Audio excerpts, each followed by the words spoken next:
Haleluya, jumpa lagi dengan saya Pendeta Rio Panggabean, Oikumene Ministry Jakarta. Apa kabar saudara? Saya berharap saudara terus punya semangat dan optimisme yang tinggi menjalani kehidupan di tahun 2024. Kenapa? Karena Tuhan sudah terlalu baik buat kita hingga kita boleh memasuki tahun yang baru ini.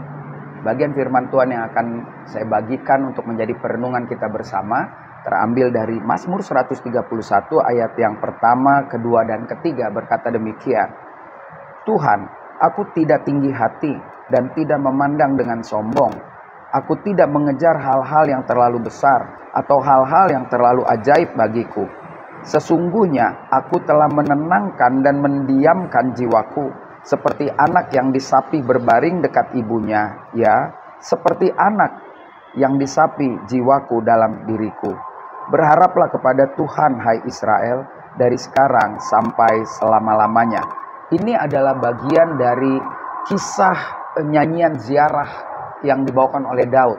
Dan pada bagian ini Daud ingin mengatakan dengan jelas di ayat yang pertama dan kedua bahwa dia mengakui bahwa dia berjuang dalam hidupnya untuk jadi orang baik. Dengan pernyataan, Tuhan, aku tidak mau tinggi hati. Ya saudara, seorang Daud pun berkata, Tuhan, aku gak mau tinggi hati. Dia berjuang agar tidak menjadi sombong oleh keberhasilannya. Lalu dikatakan, aku tidak mau mengejar hal-hal yang terlalu besar.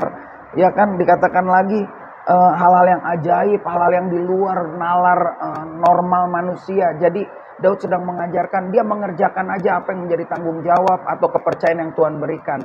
Untuk hal-hal yang besar dan ajaib, biarlah nanti Tuhan yang memberikan kepada saya, asal jangan saya yang memulainya.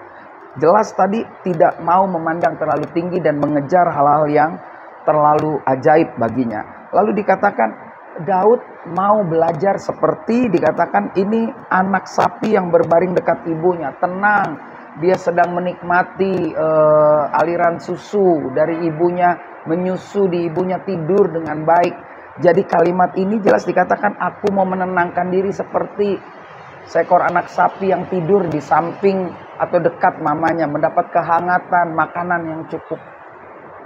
Prinsip sederhana ya saudara, jangan berpikir sedemikian rupa tingginya dari apa yang pantas saudara dan saya pikirkan. Dan yang terakhir, Daud bilang begini, berharaplah kepada Tuhan Israel dari sekarang sampai selama-lamanya. Jadi yang bisa kita pelajari di renungan singkat ini saudara, kalau kita mau melihat hari-hari depan kita baik, maka kita terus berharaplah kepada Tuhan dengan tidak menaruh target-target yang terlalu tinggi dan ajaib, tetapi menaruh diri kita di samping Tuhan, di hadapan Tuhan, tidur dalam pelukan Tuhan agar kita tenang menjalani setiap proses hidup atau rencana hidup atau cita-cita hidup. Tapi yang pasti kita harus berharap kepada Tuhan. Biarlah renungan singkat ini boleh menjadi kekuatan buat saudara dan saya menjalani kehidupan ke depan.